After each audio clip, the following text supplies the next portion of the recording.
So if I can get you freedom for your business and the financial freedom you deserve, well, now you have what I call restaurant prosperity. Hey everybody, what's going on? My name is DJ and this is the Restaurant Growth Podcast presented by 7 Shifts. On this show, we sit down with the best minds in the hospitality business to bring you new insights and big ideas to help your restaurant grow. Our guest today is David Scott Peters. He's a restaurant coach and speaker who teaches restaurant operators how to cut costs and increase profits with his restaurant prosperity formula. In this episode, we break down what a prosperous restaurant does, how to find and train managers that complement you, and go through new ways to tackle a few familiar labor cost scenarios. But before we dive in, I just want to open up the floor a bit, and I want to know who you want to hear us chat with on the show. If you have something to say or know someone who does, or have someone that you want to hear from, send me an email at dj, that's the letters dj at 7shifts.com. So with that out of the way, here's David. Hey David, how's it going today? Doing great, DJ. Thanks for having me on your program. I really appreciate it. Yes, absolutely. We're so happy to have you. So, you can do a better justice than I can. Talk to us about your career in hospitality, how you got to where you are today, and what you're doing right now. So I started working for the toughest manager I know. If you ever worked for your mom, you know it sucks. She rode my sister and I twice as hard as everybody else, and I hated every minute of it, but she did me a favor because she gave me a work ethic like nobody else around me. As my career went on after college, I worked bars as a doorman and things like that. But when I got back into the restaurant business, I fell into, as a bartender, a company called Coyote Springs Brewing Company Cafe, when in the early 90s, when brew pubs were just crushing it, opening one a week. Yep. And moved my way up to operations manager after we opened our second location, which we learned was a hole in water in which you throw money. So this is where I learned many of the systems I teach now to control your cost, get managers to do what you expect from them, but more importantly, manage your cash flow, because cash pays your bills, profits don't. I eventually became a franchisor as an operations manager, left there and went to teach at Scottsdale Culinary Institute, management, human resources, wines and spirits. So I'm not a chef, but I can run a kitchen. Was asked back to Famous Sam's, which was a franchisor, as the chief operating officer, because at the time it was on its path to bankruptcy. Sure. I was supposed to turn it around and sell it in 5 years. And I missed that goal by 3 months. So I always tell people, I know what it is to be an independent operator. I know what makes a chain successful. And I often feel it's my job to give you the same systems and tools that chains use without losing your independence. Love our guests, love our employees, but make money. Yeah. Well, I parlayed that into starting my own company that was a restaurant training coaching company back in 2003. And next thing you know, it grew into a software company, full back office suite. And my business partner approached me and bought me out in June or May of 2018. Since then, I'm back at my roots, just coaching independent restaurants. I'm software agnostic, although I will tell you that your software is probably the one of choice nowadays, which is amazing. You took down the big gun, and that's really fun to see. But that's it. I'm a restaurant coach. It's my job to help you find restaurant prosperity, which is freedom for your restaurant and the financial freedom you deserve. I can't take credit for 7 Shifts as a platform, but I'm a mere advocate as well. So when you talk about restaurant prosperity, how do you define that, and how do you know once how do you know a restaurant is prosperous? Well, you start off with, again, and this has been a major shift for me as a coach. In the old days, I was the numbers guys, the systems guys. Numbers, and prime cost, food cost, labor cost, numbers. Oh, you need a manager. And I wrote a book called Restaurant Prosperity Formula, What Successful Restaurateurs Do, following the most successful restaurant operators I've ever worked with. And I discovered that it's backwards. If I can help you have a life, not be a prisoner to your business. Now, it doesn't mean, you can't show up 7 days a week because your ADD just has you love your chairs. You got to hug them, but you're not on the schedule and you can leave at any point in time. You can work strategically on your business, be an owner. Budgets, marketing, leading the team, developing your management team, holding them accountable. If you can be the leader your restaurant needs, then you've got the first part of that prosperity. The second piece is I got the money I deserve and I can live. I'm not floating credit card bills or borrowing more and more money and always losing it month after month. Yeah. So if I can get you freedom for your business and the financial freedom you deserve, well, now you have what I call restaurant prosperity. And that starts with, like you said, freedom for yourself and giving yourself the power to be able to do that. So you're not in that day-to-day operations. Is that correct? Yeah.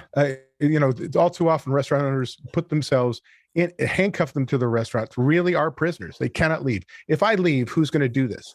Every Yeah. time I leave, I get somebody else and they don't do it as well as I do. So might as well, you want a job done right, do it yourself. And it's this self-fulfilling prophecy of never moving out of your restaurant and just being stuck. And that's not why we opened our businesses in the first place. We had dreams, sights of grandeur to make lots of money and spend time with our families versus having to feed the business and never being able to leave. Yeah. And where do you begin in that regard? So if you're running your business and you have all this stuff going on, you feel like you have to do everything from the back house to front of house, to outside of the restaurant. It's a management thing, I would guess. And it's about finding people to kind of help lead with you. So where do you begin that process?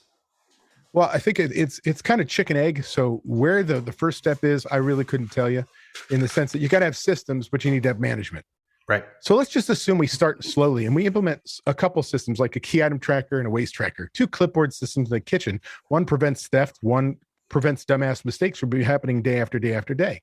Well, in order for a system to work, you've got to have a manager type. I don't care if they're a salaried manager. I don't care what their title is. I don't care if they're an MIT, which is an hourly supervisor. Don't care. There's a grown-up on every shift inspecting those systems, retraining people to use them and so on. And then as soon as you start doing little things like that, having the managers be able to enforce the systems, you start to see real change. For instance, my son, when he was in high school, worked for a Taco Bell here in town for Yum Brands, one of the largest franchisees in the world. They had, I think, 30,000 restaurants all over the world. Yep. None of them have owners in them. How the hell do they not have owners in them? Because they have a system, a process, a way to doing anything. They have managers teaching it and enforcing those standards, which means it allows you to impose your will without being there. It doesn't matter if I have one location or I've got 20 or 30,000. I want to make sure it's done my way when I'm there, but especially when I'm not. And that takes systems and management. So you those things happen at the same time, almost concurrently. You're putting together your systems maybe with a manager that you've picked, someone that someone that you trust. And then eventually you kind of have to let go of that rope and let them handle it and have the confidence and then finally be able to breathe. So the last piece of that is we're going to trust and verify, inspect what you expect. So once they've trained them on what their job is, how to do it, how well it should be done, more importantly by when, they demonstrate back to you they got it. Now I can hold them accountable, or what I call answerable. They know their job, they make a decision to do their job, and they're answerable to the resulting consequences. I did my job or I didn't. Now conflict is gone and it's getting done. But as an owner, I still have to take my eyes and look at each one of these systems to make sure they're being used, maybe not on a daily basis, but a very much routine basis. The managers have to make sure they're being used every single day. How do you go about, I guess, finding the right management to kind of play off of your strengths and make sure that they're doing the things that maybe you were doing and you want to be able to let go a little bit? Yeah, it's going to be 2 things. One, we've got to be a culture fit. So I can teach somebody to count out of the bar drawer. I could teach somebody to check off a checklist. I could teach somebody to count product. What I can't do is teach them to choose their attitude and be positive, happy, work well with others. So if they fit culturally, then I can teach them any systems they want. But here's the caveat. Often in our industry, we pick somebody who's like us. And that's not good. To have a full management team of people like you, there's things that will not be done. We need diversity from skill sets and attitudes and all those things on our team that nothing gets missed. But the number one thing they've got to be is they've got to be willing to learn. Why? Because they got to learn the system. They've got to be eager. So it's what I often find when restaurants hire a chef, especially one that has really great experience and comes to your restaurant. Often there's conflict because that chef may, especially if they're old school, want to run things their way. Well, that doesn't work for me. Oh, we don't need recipe cards. I don't need to take inventory. I do the order. I know everything in my head. Whereas often if I go find that sous chef that wants to be promoted, make their way up to chef, if I'm going outside of my 4 walls, they're thankful for the opportunity. So they come to the job with the right attitude. Thanks for the opportunity. I'm going to learn your system, your process, your way. I'm a team player. So the key is their attitude. Absolutely. And also, would you want to look for someone that would be willing to take that system and also make it their own a little bit, see where they are, where efficiencies could be found. If they can, they're doing it every day, they can find different things. Is that something that you teach and people to be open to? So I'm going to tell you, I disagree with how the statement was made, not how you finished it. Okay. Okay. You cannot be creative on my system. It's my system, my process, my way. Right or wrong, I run what I call a democratic dictatorship. I want everybody's input, but it's going to be freaking my way. Yeah. Now, it doesn't mean I'm not open to a change. And so you can present, here's a new way, but you can't just fudge around with my systems. This is what I'm going to do, because here's the deal. Often we as restaurant owners keep bad managers on for way too long, because why? That person knows how to use the POS system, knows how to order, knows how to schedule, knows how to do certain things that nobody else knows how to do. So I've got this one person that's got all this knowledge in their head. And if they go away, all that knowledge goes, and I've got, oh my God, I got to work. Vice versa. When I teach my system, my process, my way, I'm always training my replacements because they're learning the systems my way. So when somebody moves on for good or bad reasons, it does not matter to me because they're trained in my systems. So that's where I would go, all right, you can get creative if you run it by me, but you cannot just wholesale change what I put in place, because I want it to be duplicatable every single time, no matter who's working for me. And that's going to keep productivity up and labor productivity up, and make sure that there's no things that are kind of, throwing wrenches in the system, for lack of a better term. You talked about company culture and finding culture fits. I know you wrote a little bit about that for FSR recently. What's the pulse of the market? Company culture is a big conversation across the workforce in general, but especially in the restaurant industry. I think people are realizing that maybe there's been, a lack of good company culture. Restaurant industry is notorious for it. What are you seeing right now going on? And are you seeing kind of a big shift in the way restaurants are approaching culture and the way you're teaching it as well? Yeah, I would say that there's been a major shift. So I'm 55 years old. So I was born in the 60s, and most of my working life were the 1980s, 1990s for all that matters, right? And when you got into a restaurant back in the 80s and 90s, you could have a chef throw pots and pans and get, all in people's face. You could have managers who were like, I don't care that you have a schedule request. This is what you're going to do. This is my way. And you'd get frustrated and pissed off, but you couldn't leave because it was going to be that like that in most places. So culture in the restaurant business was bad.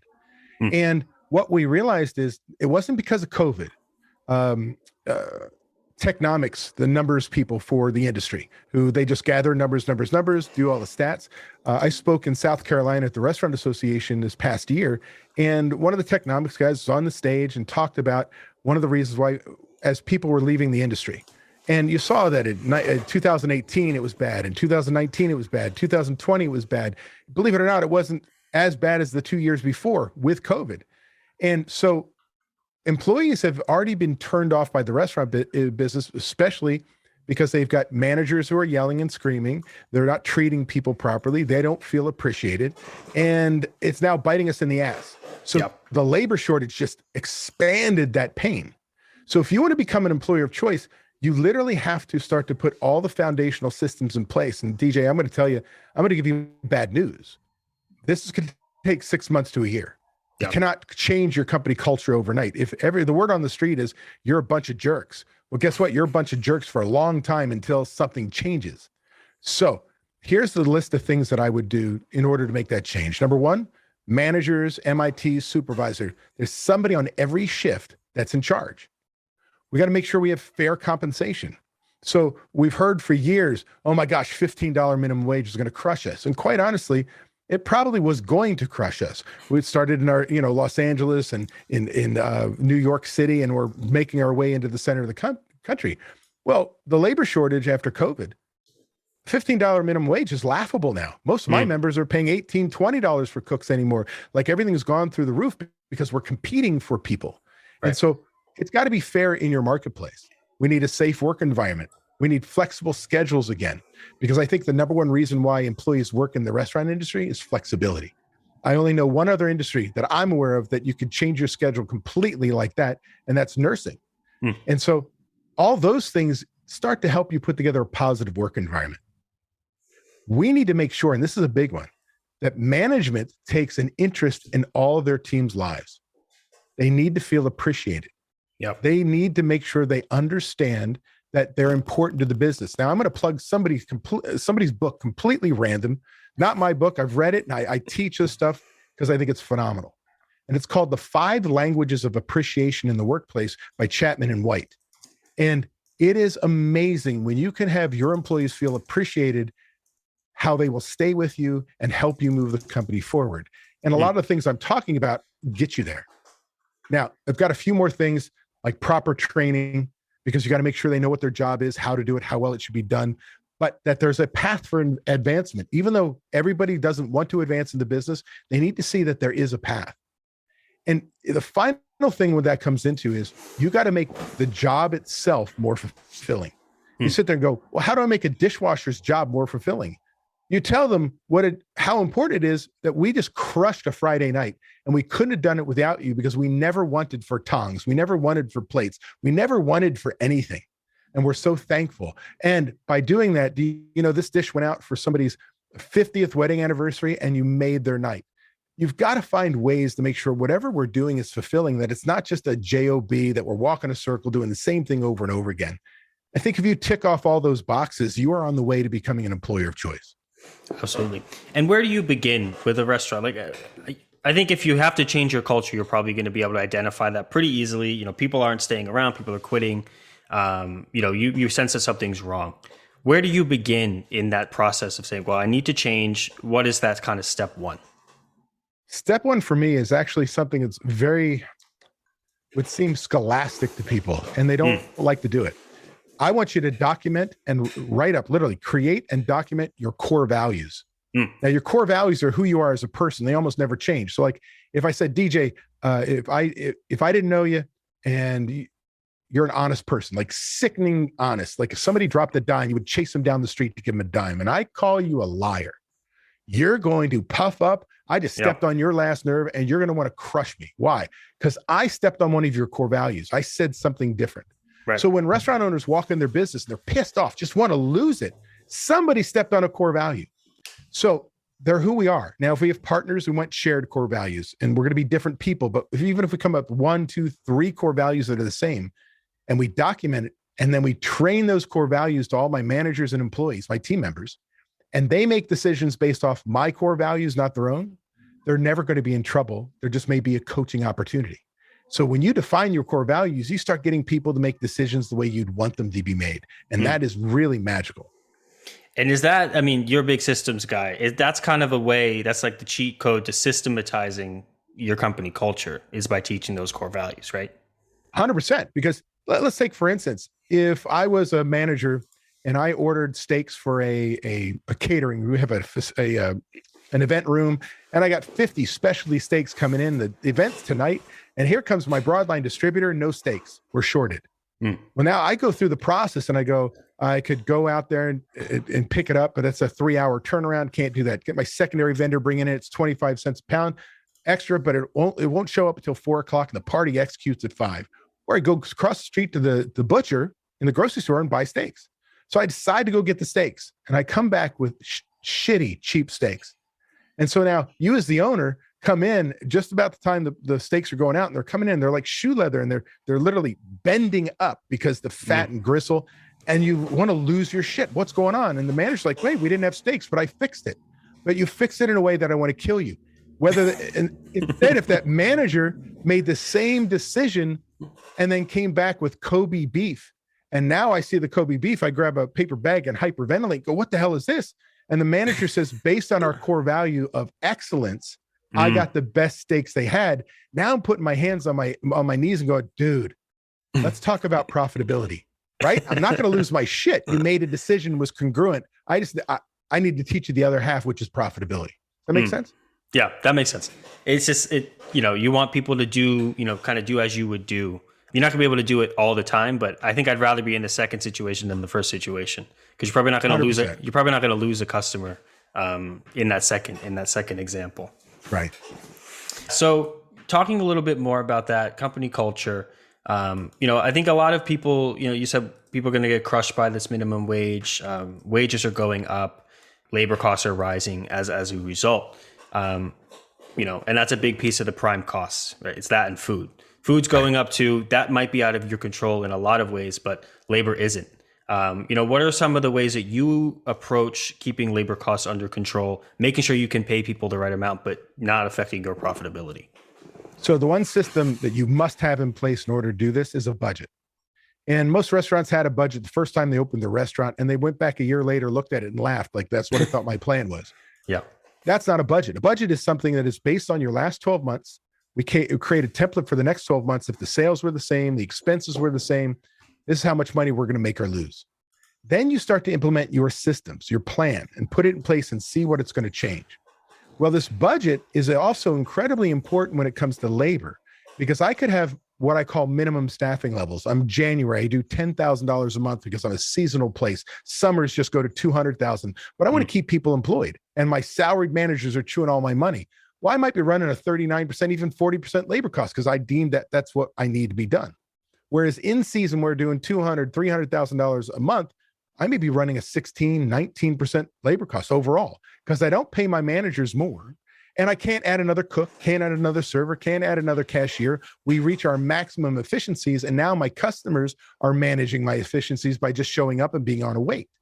So by having a budget, I know what my actual labor target should be by month, which is huge. Because as managers, what we hated in life is when an owner goes, it's Monday, your labor cost is way too high because they're using a national average for every single day. Well, if I write my schedule based on budget, I not only know what my labor cost is for the month, but by day of the week, because I'll end the week on budget. So now we're communicating and understanding that salaried management is going to chew up a lot of our money. We needed more money by percentage than we do in a busy month. And that's critical. So budget is the number one thing you must have. Second thing is I want to put controls in place. Because I have a budget, I know my labor cost is different month to month. I teach my people what's called the restaurant payroll guardian. It is also known as a labor allotment. Based on my sales coming in, based on what I've been scheduling and my budget, this is how many not only dollars I have to spend by position, but how many hours. So when I have the kitchen has 347 hours and I go, hey, kitchen, you're 14 hours over budget because I've got a labor discrepancy finder, a schedule variance. I'm 14 hours over. My job is now to say to the kitchen manager, you need to trim 14 hours. Now, DJ, I don't know the last time you worked in a restaurant or played in one, but if you tell a kitchen pro that they've got to trim 14 hours, they're going to lose their shit. What are you talking about? I don't have enough people already. And, what do you want me to do? I'm going to take shifts away from 2 people. I'm going to lose people, Just like excuse. Then I sit there and say, wait a second. This is where, as an owner, you've got a coach. Hey, chef, what if we set up the line at the end of the night, before your last cook's left, we set up the line, turn the line, made sure it's 100% parred up. When they leave the building, somebody could walk in 15 minutes later. Could I have 4 cooks walk in 15 minutes later because the line is completely ready to go? Well, yeah, I could do that. Okay. So if the daytime shift could do the same thing for the nighttime shift, could you bring 4 cooks in 15 minutes later for the nighttime shift? Well, yeah, I could do that. Oh, so that's 2 hours a day, 7 days a week, 14 hours. Right. Like we don't need to rip the Band-Aid off, but we are going to have to learn how to stagger start. That we have those cooks or those servers or bartenders or cashiers for the crushing hours, 1 or 2 hours, but they all don't have to come in together and, shoot the shit on the clock and really kill me. Yeah. So we start with a budget, then we schedule to budget. And that's called being proactive, proactively scheduling. That makes sense? Finding those small efficiencies. It's not enough to just say, well, national average labor cost is 30%. We got to stay under that all the time. You're never going to succeed that way. No, you'll be running off the wrong labor cost. And here's the deal. I love averages and just, as key indicators, where do I have my people that I'm coaching and so on. But your budget is going to be based on where you're located, your style of service, your price point, the quality of product you serve, the type of service you have, and your core values. But either way, when we talk prime cost, total cost of goods sold plus total labor costs, including taxes, benefits, insurance, if you do $850,000 a year more in sales, not this national average is 65% target, it's 55. Right. And I don't care if you run a 30% food cost, 15% labor cost. I don't care if you flip them. I don't care if they're the same and they equal 55. Does not matter to me. And the higher your volumes, as you get to $2 million and higher, we'll see even lower prime costs, 50, sub 50, without pissing off our guests. And it's amazing, but you got to have a budget. Yeah. And you talk about going on those small efficiencies. It's not enough to just say, oh, well, you got to cut 14 hours, figure it out. And then they probably do the easiest thing, which is say, sorry, I got to cut your shift, to so-and-so.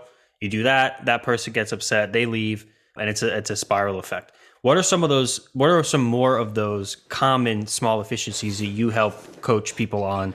And what are those little things that people could say, well, I cut back here, it adds up, and I'm really making a difference without impacting, people's work experience, their paycheck, what have you. So it's really a more advanced system called my labor efficiency finder. It's a concept called dollars per labor hour worked. Okay.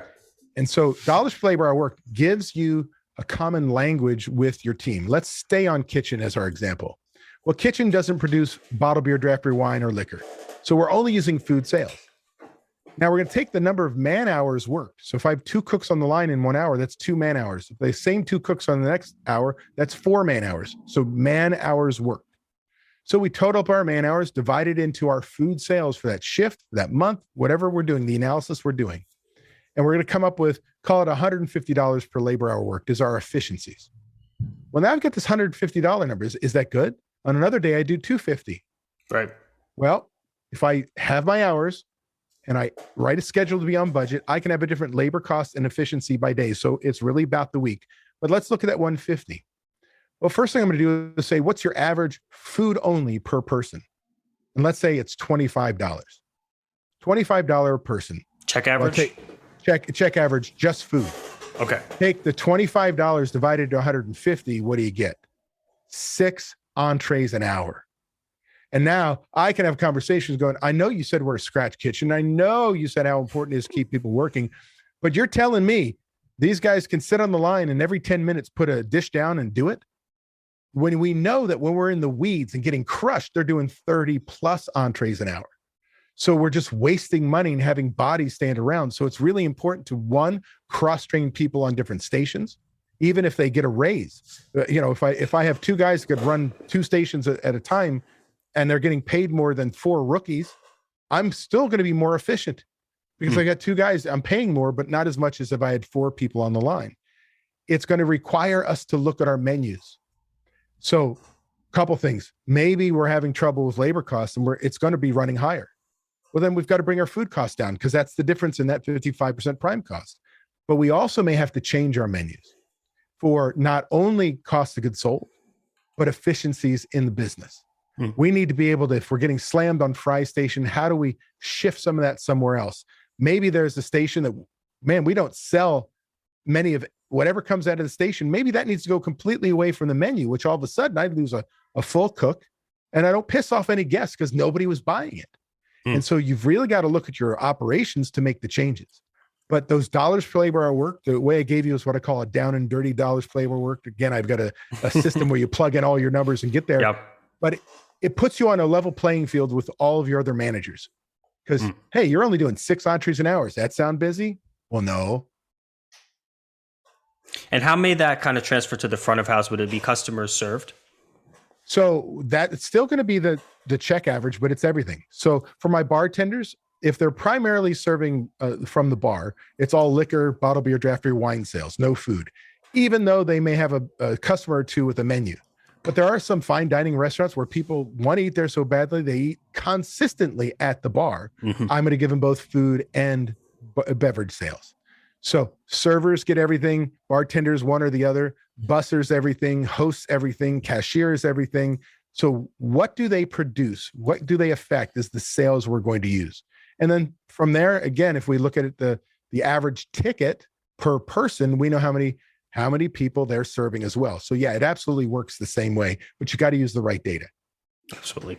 And I guess my last question here, we talk a lot about labor productivity. It tends to get into a point where it's a little bit like, talking about it in a factory mentality. So I always like to talk about how does that actually have a positive impact on the employee experience?